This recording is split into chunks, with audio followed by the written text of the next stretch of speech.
मेरी माँ बहुत बीमार थी, उनको लीवर सिरोसिस हो गया था। उस समय कोई ऐसा था नहीं जो मुझे हिम्मत दे सके। आसिफ भाई ने वो काम किया। सॉरी फॉर नहीं सर, नहीं।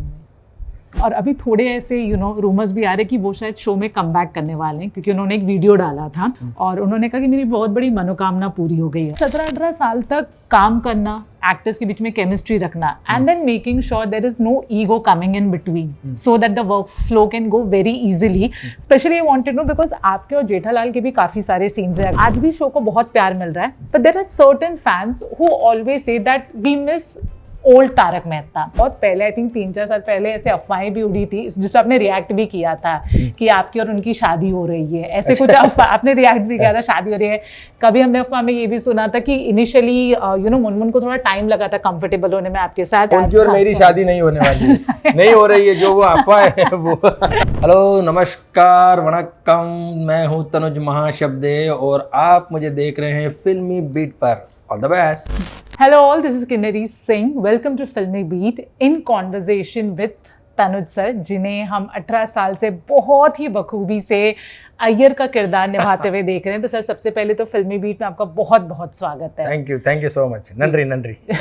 तनुज सर, आपसे बहुत बातें करनी है, बहुत कुछ पूछना है, लेकिन मेरा सबसे पहले सवाल ये है कि 18 साल तक ऐसे शो का हिस्सा रहना which is mostly about comedy, लोगों को हंसाना, and I am very sure in 18 सालों में आपके निजी जिंदगी में ऐसे कई सारे चैलेंजेस होंगे जब आप सेट पे आते हैं, you are not in a good mood, right? क्योंकि हमारे सबके पर्सनल लाइफ में कुछ ना कुछ चलता रहता है, बट फिर भी उन चीज़ों को साइड में रखना, सेट पे आना, अपने कैरेक्टर को पूरा जस्टिफिकेशन देना एंड हंसाना। मुझे बताइए, इन 18 सालों में आपके पूरे प्रोफेशनल जर्नी में या पर्सनल जर्नी में कौन सा वो डिफिकल्ट फेस रहा है कि जब आपके पर्सनल लाइफ में हेल्थ इशू और कुछ भी इश्यूज चल रहे थे, बट आप सेट पे आए, आपने अपना कैरेक्टर बखूबी निभाया और आपने हंसाया। अगर ऐसा कुछ फेस रहा और अगर आप कुछ प्लीज हमारे दर्शकों को बता सकते हैं। सबसे पहले तो 17 साल तक लोगों का प्यार हमको मिला, 18 साल में हम पदार्पण कर गए हैं। हाँ। ये सब जर्नी में मैं दो लोगों को बहुत धन्यवाद अदा करूंगा। एक तो भगवान का धन्यवाद है, दूसरा आसिफ भाई का धन्यवाद है, जो इतना चैलेंजिंग रोल उन्होंने मेरे को दिया। और सबसे बड़ी बात, जैसे आपने कहा ना कि ऐसा कौन सा टर्म था, मेरी माँ बहुत बीमार थी।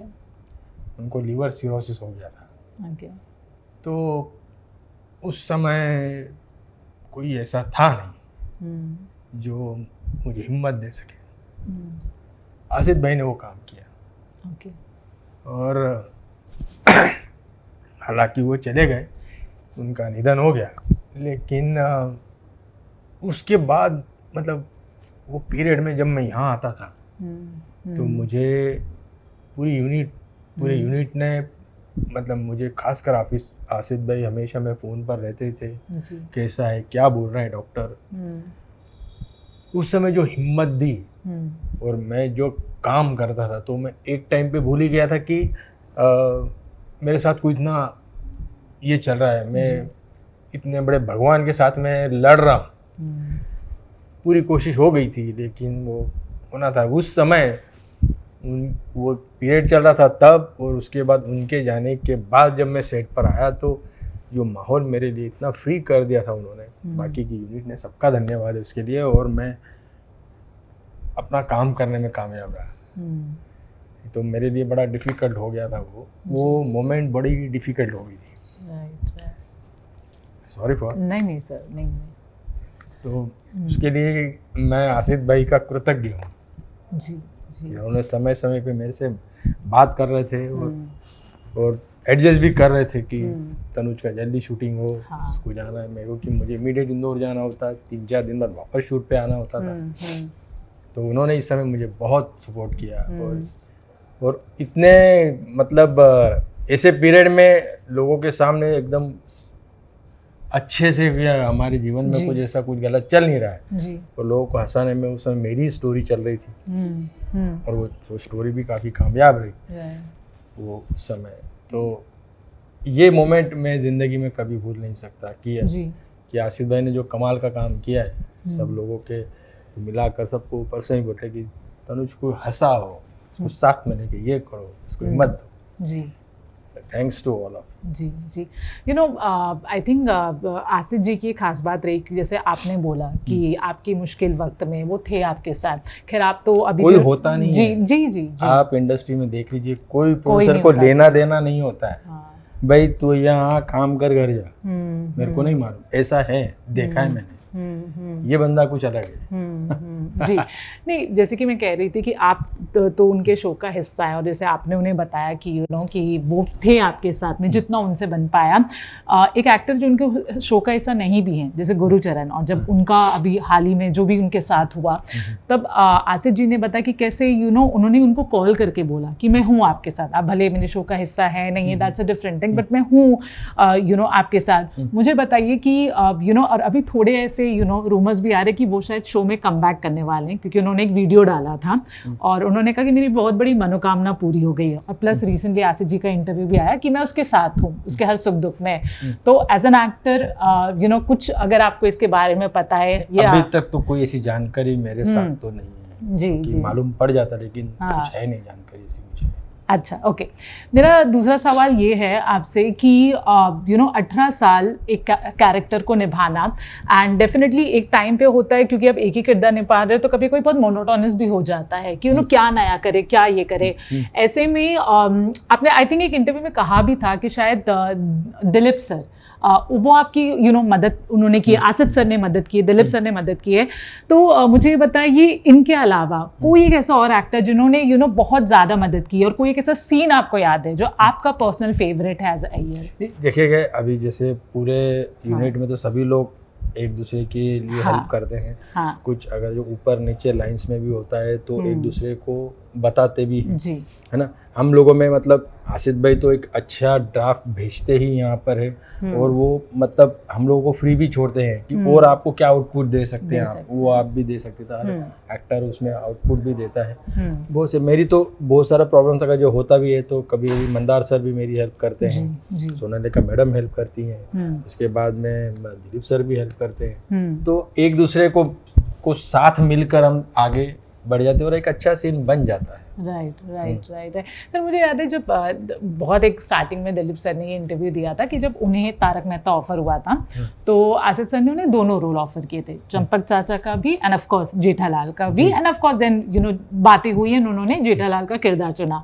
आपसे जानना चाहती हूँ जब आप तारक मेहता का हिस्सा बने थे या ऑफर हुआ था, आपको अय्यर के लिए ही अप्रोच किया गया था? अगर आप कुछ इंटरेस्टिंग बता पाए, या फिर आपने किसी और किरदार के लिए भी ऑडिशन दिए थे? नहीं, मैंने और किसी किरदार के लिए ऑडिशन नहीं दिया था, मुझे अय्यर के लिए ही बुलाया था क्योंकि ये टाइप का कैरेक्टर मैंने पहले भी किया था। अच्छा, और वो आसिफ भाई ने देखा था। मेरे जो गुरुदेव हैं, गुरुजी हमारे भारतीय विद्यावन कला केंद्र गिरीश भाई देसाई, उनके साथ मैंने थिएटर प्रोग्राम सब किए, उनके साथ काम करता था। वहीं पर एक बहुत ही हिट एक नाटक था राम बोलो भाई राम। अच्छा ओके। जिसमें मैं रावण बना था। ओह अच्छा ओके। अभी वो हम लोगों ने लैंग्वेज उसकी ऐसी रखी थी, खुद गिरीश भाई जैसे अभी तो वो नहीं रहे, उन्होंने मुझे उस समय कहा था कि इसको थोड़ा है ना रावण श्रीलंका का है तो हो सके साउथ इंडियन होगा तो जरा इसको साउथर्न टोन में जरा अच्छे से करके था। अच्छा, तो वैसा जब करने के बाद तो वो प्ले आसिफ भाई ने भी देखा हुआ था, बहुत से लोगों ने देखा था। तो जब कास्टिंग के समय था तो मैं उनसे जब मैं मिला था तो उन्होंने मुझे देखकर ही ये कहा था कि भाई वो कैरेक्टर अभी कोई ऑडिशन मत करो, वो तनुज मिल गया है उसमें। और आसिफ भाई ने ये मेरी कास्टिंग की। राइट। फिर उन्होंने बहुत से लोगों से मतलब पूछा भी है ना, इधर राइट वे और नॉट वे। बहुत से दयाशंकर पांडे जी थे, दिलीप सर थे, नहीं बोले ये करेक्ट कास्टिंग है तो आप इसको फाइनल करो ये लड़के को। ज्यादा वेट करना पड़ा था या इमीडिएट हो चुका था? एक 2-4 दिन का वेट था। 2-4 दिन का मैं वहाँ गया था। फिर बाद में ना कैरेक्टर को थोड़ा डेवलप होने में टाइम था, धीरे धीरे आगे बढ़ रहा था। तो मैं यहाँ पर 30 से 35 दिन तक एडी भी था। ओके। हाँ, तो क्या है मुझे कैरेक्टर सारे समझ में भी आ रहे थे। और मैं मतलब राइटिंग करता था, ये भी आसिफ भाई को मालूम था। तो बीच बीच में इनकी राइटिंग मीटिंग्स में भी मैं बैठता था, वहाँ पर फ्लोर पर भी हम लोग करते थे। तो इस तरीके से ये कैरेक्टर धीरे धीरे डेवलप हुआ। बाद में फिर मैंने इसको अय्यर समाज में जाने का मुझे मौका मिला। कैसे बात कर रहे हैं, कैसा लुंगी ऊपर उठाते, कितना हंसते हैं। अच्छा, ये सब आपने वो तो फिर ये सब मैं आसिफ भाई से मैंने शेयर किया। अच्छा, आसिफ भाई ऐसा है। तो फिर हम दोनों ने मिलकर मतलब आसिफ भाई ने उसको प्रॉपर डिजाइन किया। फिर उस हिसाब से उन्होंने उन्होंने राइटर से स्क्रिप्ट लिखवाई है। Okay okay, lovely. ये बताइए, जैसे शो को 17-18 साल हो गए हैं और काफ़ी सारे एक्टर्स आज भी शो का हिस्सा है। मुझे ये जानना है कि of course as we all know Jethalal and Daya ये एकदम सेंट्रल कैरेक्टर एंड बाद में बहुत इंपॉर्टेंट कैरेक्टर्स हैं, बट 17-18 साल तक काम करना, एक्टर्स के बीच में केमिस्ट्री रखना and then making sure there is no ego coming in between so that the work flow can go very easily. Specially I wanted know because आपके और जेठालाल के भी काफ़ी सारे सीन्स हैं, अगर आपके और बबीता के बाद आई थिंक उन्हीं के सीन्स हैं, तो हाउ टू मेक श्योर कि कभी ईगो नहीं आया, कभी कुछ नहीं आया कि ये कैरेक्टर कम ये कैरेक्टर ज़्यादा, ये आप दोनों ने किस तरह से तालमेल बैठाया? ये सिंपल सा थिंग है, मैंने इसके पहले भी कहा है कि हम लोगों ने एक दूसरे के साथ इतने फेमिलियर हो गए हैं कि सेट पर आते तो ऐसा लगता है घर पे आ गए, अच्छा, और घर जाते तो ऐसा लगता है यार कहीं काम पे आए। अच्छा, तो क्या है यहाँ आते बराबर है ना, वो ईगो ही नहीं है, सब लोगों का सब सीन है, सब लोगों का सब काम है, सब अपना अपना आउटपुट दे रहे हैं, तो ईगो का कुछ सवाल ही नहीं है, सवाल ही नहीं। और एक मेन बात ऐसा है कि हम लोगों को हंसाना है ना, लोगों को हंसाना है। अभी कोई मेरे हिस्से में कोई लाइन आ रही है और मुझे ऐसा लगता है नहीं यार ये लाइन पोपटलाल ने बोलनी चाहिए क्योंकि ये मेरे कैरेक्टर में नहीं जा रही है, तो डायरेक्टर से, दिलीप भाई से, वहाँ से और जो भी लोग हैं तो जब डिस्कस होने के बाद हाँ बराबर है, ये तू बोल और ये वाला तू बोल, ये तू बोल, ये करके एक बैलेंस हो जाता है, जिससे ईगो का कोई प्रॉब्लम आता ही नहीं कि मैं बड़ा हूँ ना वो छोटा, ये कौन वो कौन, नो नेवर। सब मिलकर करते हैं, हम सब एक दूसरे की इज्जत करते हैं, उनके काम की भी करते थे, पर्सनली भी करते हैं, लेडीज जेंट्स सब एक दूसरे को समान व्यवहार से चलते हैं, और यही जो टेक्निक है हमारी टीम बहुत स्ट्रॉन्ग बनी हुई है। एंड आई थिंक यही वन ऑफ द रीज़न है कि आफ्टर 17 to 18 years ये शो बहुत बार टॉप 5 में भी आता है, टॉप 10 में तो चलो हमेशा रहता ही है, बट टॉप 5 में भी रहता है। मेरा ये सवाल है, जैसे आई एम श्योर सोशल मीडिया पे अगर अब मैं खुद उसमें से एक हूँ कि when I have my breakfast और dinner, let's watch Tarak Mehta on phone, because अब थोड़ा फोन का ज़माना आ गया है। जैसे जैसे साल बड़े हैं, कैरेक्टर्स भी इवॉल्व हुए हैं उस शो में, आज भी शो को बहुत प्यार मिल रहा है, but there are certain fans who always say that we miss old Tarak Mehta. Now I am sure आपने भी देखे होंगे सोशल मीडिया पे, so to all those people जो ये कहते हैं कि हमें नया तारक मेहता तो पसंद है बट वो पुराना तारक मेहता में याद आता है, तो वो क्या पुराना तारक मेहता है एज एन एक्टर आपको ऐसा लगता है जो लोग शायद कुछ लोग मिस करते हैं? कि जब पहले हम काम करते थे वही काम करते हैं और आज जो काम कर रहे हैं वो पहले जैसे ही काम कर रहे हैं, लेकिन क्या हो रहा है कि जैसे जैसे ऑडियंस, इसकी जो ऑडियंस है हमेशा एक मतलब बॉर्न ऑडियंस इसमें, जो बच्चे पहले छोटे थे वो बड़े हो गए, फिर उनके जो बच्चे देख रहे हैं वो जनरेशन आगे आ रही है। ये बच्चों में इसलिए फेमस है क्योंकि पूरी सोसाइटी का एक सोसाइटी की स्टोरी है और पूरी दुनिया में ऐसा इस टाइप से ही सोसाइटियाँ रहती हैं, लोगों को अपना लगता है यार अपने यहाँ यही सब तो सामने देखते हैं उसमें कॉमेडी होती है, तो एक ऐसा भी है, मुझे ऐसा पर्सनली लगता है कि ऐसा तारक मेहता देखने के बाद लोग अपने घरों में इसी भाईचारे के साथ रहे, हर सोसाइटी में हर फेस्टिवल करें, हम लोग सभी फेस्टिवल करते हैं, हिंदू मुस्लिम सिख ईसाई सब फेस्टिवल हमारे यहाँ होते हैं, एक भाईचारा बताते हैं, इसको मिनी इंडिया जो बोलते हैं वो भी एक है। गोकुलधाम सोसाइटी हम सबके लिए एक ऐसा प्रेरक है कि भाईचारा इसमें दिखता है, एक दूसरे के प्रति खींचतानी तो होती है लेकिन उसमें कॉमेडी बाहर निकलती है, लोगों को हंसना आता है। राइट।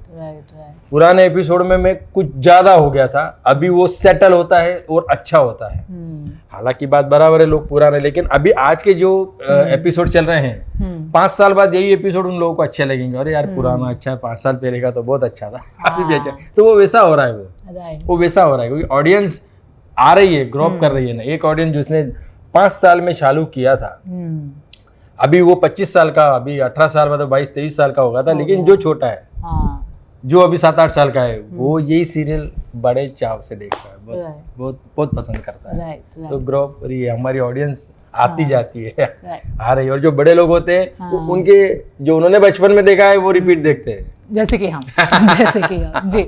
आखिरी कुछ सवाल सर, जैसे मैंने आपको कहा है कि ये शो का बहुत बड़ा हिस्सा ये रहा है कि हर कैरेक्टर की केमिस्ट्री, ऐसा नहीं जो पति पत्नी प्ले कर रहा है, सबकी केमिस्ट्री, चाहे वो गोकुलधाम के जितने भी पूरा मर्द समाज है उनकी फ्रेंडशिप या सबके, बट ऑफ कोर्स जब ये शो शुरू हुआ था तो शो का जो बहुत इनिशियल था कि आपकी और जेठालाल की, या आपकी जेठालाल और बबीता जी की जो ये पूरी ट्यूनिंग थी, आपने दिलीप सर के साथ तो बताया है कि आपका एक्सपीरियंस कैसा रहा है।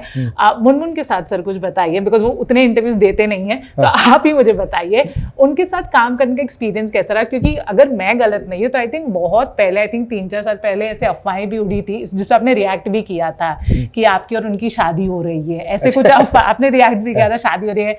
कभी हमने अफवाह में ये भी सुना था कि इनिशियली मुनमुन को थोड़ा टाइम लगा था कंफर्टेबल होने में आपके साथ। तो किस तरह का शुरुआत से आपका उनके साथ बॉन्ड रहा है, आप हमें बताइए। शुरुआती में जब ये सीरियल चालू हुआ था तब मैं तो मतलब भारतीय विद्या भवन से आया हुआ था। जनरली जो मैंने सीन किए हुए थे प्लेन कॉमेडी किए थे, लेकिन सीरियल मेरे सब अभी मुझे पहला ब्रेक देने वाले ही आसिफ भाई है। हाँ।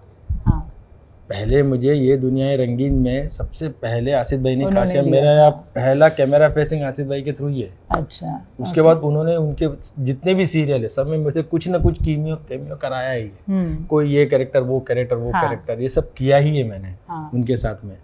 रही बात यहाँ पे जब हम स्टार्ट कर रहे थे ना, तो पहले हमने जितना दया भाभी और जेठालाल जी को करते हुए देखा वो ग्रो अप करते हुए, फिर वैसा का वैसा हम लोगों ने भी आपस में ट्यूनिंग की। बबीता जी के साथ मेरा बहुत अच्छा काम रहा, कोई प्रॉब्लम नहीं है। हमेशा आज भी हम लोग बहुत अच्छे से, सीन अच्छा हो उसके ऊपर ध्यान देते हैं, पर्सनल किसी भी बात पे ध्यान नहीं देते हैं। और उनको अभी वो जिस तरीके से वो काम करती है, जिस तरीके मैं काम करता हूँ, तो दोनों के कैरेक्टर में समानताएं हैं। पति पत्नी है तो सामने कैसे हमको एज ए कपल रिएक्ट करना है वो हम बहुत अच्छी तरीके से करते हैं। तो मुझे उनके साथ में कोई ऐसा प्रॉब्लम नहीं है, और उनको भी शायद मेरे साथ ऐसा कोई प्रॉब्लम नहीं आया नहीं आया है। और आज ही हमारे अच्छा सीन हुआ था, बहुत बेटर हम लोगों ने किया। जी, ऐसा होता है कि जब हम कभी देखते कोई उनकी और मेरी शादी नहीं होने वाली नहीं हो रही है, जो वो अफवाह है वो किसी ने उड़ा दिया होगा। जी सर, मेरा क्वेश्चन भूल गई सर, आपने इतना मुझे हंसा दिया, पर ठीक है सर। आप मुझे बताइए, जैसे ऑफ कोर्स क्योंकि शो में बहुत सारे कैरेक्टर्स है, कभी जेठालाल भी कुछ टाइम के लिए नहीं दिखते, कभी आप नहीं दिखते, बिकॉज काफ़ी सारे कैरेक्टर शो बनता है। और जब भी हमें कुछ कैरेक्टर कुछ समय के लिए नहीं दिखता है, क्योंकि आज सोशल मीडिया का ज़माना है, तो सब कहते हैं कि अरे ये शो तो नहीं छोड़े, अरे ये ब्रेक तो नहीं ले रहे हैं। तो जब आप कुछ टाइम के लिए नहीं दिखते हैं, आप छुट्टी पे, या शायद अभी आपके कैरेक्टर की उतनी रिक्वायरमेंट नहीं है, and whenever you here this news on social media, like not from news portal but when fans gate worried, is he there, is he taking a break, आपका क्या रिएक्शन रहता है? क्या मुझे तो क्या मालूम, मैं रिएक्ट करता ही नहीं हूँ, मुझे मालूम है ये सब जो चीजें ये फोकट में वायरल की गई है। जब मैं हिस्सा हूँ, बहुत लोग कहते हैं अरे यार दिलीप भाई छोड़ रहे हैं। मैंने कहा भाई किसने बताया आपको? बोला ये छोड़ रहा है, वो बिग बॉस में जा रहे हैं, वो इधर कर रहे हैं, वो उधर कर रहे हैं। मुनमुन तो 5 सालों से बिग बॉस में जा रही है, क्योंकि हर साल एक उनकी खबर आ जाती है। तो ये ना सब अफवाहें होती है, और हम लोग इसके ऊपर जरा रिएक्ट भी नहीं करते हो, ध्यान भी नहीं देते। जी, आने वाली स्टोरी से जो भी आप लेके आने वाले, ऑफ कोर्स अब तो दिवाली आ रहा है, श्योर दिवाली का ट्रैक आएगा, बट आने वाली कहानी से व्यूअर्स और क्या एक्सपेक्ट कर सकते हैं? अभी मजा आएगा, अभी और मजा आएगा। उसका कारण ऐसा है कि थोड़ा हम लोगों ने मेहनत थोड़ी राइटर्स लोग ज़्यादा कर रहे हैं, कुछ नए राइटर्स भी जुड़े हैं। सब एक पहले के जो एपिसोड सब वो लोग आते थे उस टाइप की ट्यूनिंग सब अभी ला रहे हैं। तब राइटर्स मेहनत कर रहे हैं, खासकर सबसे ज़्यादा मेहनत इसमें कर रहे हैं आसिफ भाई।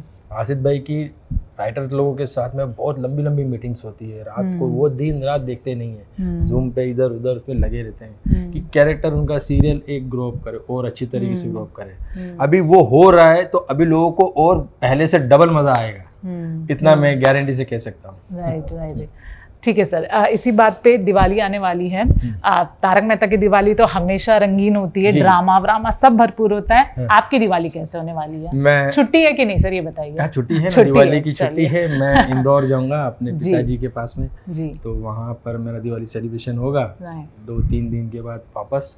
काम तो अपना कर्मस्थली तो अपनी मुंबई है जी तो जी। और सर दिवाली, जैसे हम कहते हैं तारक मेहता के फैंस के लिए कई सालों से बातें चल रही हैं कि दया के किरदार के बारे में। मैं एक चीज़ पर्सनली एज अ व्यूवर कहना चाहूँगी, क्योंकि दया इतना इम्पोर्टेंट कैरेक्टर थी, वो नहीं भी है जिस तरह से आप लोगों ने शो को संभाला है, because you know as an actor आप भी समझते हैं कि यू नो एक मेन कैरेक्टर ना होने के बाद भी बाकी एक्टर्स ने शो को इतने अच्छे से संभाला कि शो चला ही नहीं, शो टीआरपी में भी है। So hats off to you people, आप लोग जो मेहनत कर रहे हो, जो कुछ कर रहे हो। But I also wanted to ask you, I know अभी शायद किसी के पास अपडेट नहीं है, आसिफ जी कहते रहते there will soon be something on that part, but anything you want to say about the people who are still waiting for Daya? अभी ये मेरे बजाय आसिफ भाई बहुत अच्छी तरह से एक्सप्लेन कर पाएंगे, और आसिफ भाई एक्सप्लेन करेंगे भी, जो करते भी भी हैं सर, करते भी हैं, जी। जैसा भी उनके पास में अपडेट आएगा हाँ। वो डेफिनेटली व्यूअर्स को बताएंगे। राइट, तो आप उनके इंटरव्यू का इंतजार कीजिए कि उनका नया इंटरव्यू कब आ रहा है और वो क्या बोलने वाले हैं। ठीक है, इसी बात पे thank you so much sir, Thank you so much. For entertaining us for 18 years. Thank you ma'am. And anything you want to say to your fans, to the people you love, please? Yes sir, please आप सभी को दिवाली की बहुत बहुत शुभकामनाएं, Deepawali शुभाकांक्षालु, Deepawali वाल्थ colour, साल मुबारक। आप सभी को दिवाळीच्या खूप खूप शुभेच्छा। मैं आप सभी से निवेदन करूंगा कि अच्छे से दिवाली मनाइए, बहुत सारी मिठाइयाँ खाइए, और हाँ, क्रैकर्स जब छोड़ेंगे, फटाके जब छोड़ेंगे, तो आप छोटे बच्चों के साथ में रहिए, कोई दुर्घटना ना हो इसका ख्याल रखिए। एनवायरनमेंट में पशु पक्षियों को इससे काफ़ी हानि हो जाती है, तो उस बात का भी ध्यान रखिए। कोई ऐसे फटाके ना छोड़े जिसमें बहुत धुआं कचरा होता है। और हम अपनी मुंबई शुद्ध मुंबई, और हम लोग तो स्वच्छता अभियान के हाँ ऑफ कोर्स पायनियर्स आप सब तो यहाँ पे भी स्वच्छता होगी, वहाँ तो सुख समृद्धि सभी मिलेगी। तो इस बात का ख्याल रखिए, बहुत अच्छे से मिठाइयाँ खाइए और दिवाली मनाइए। All the best, thank you so much, happy Diwali.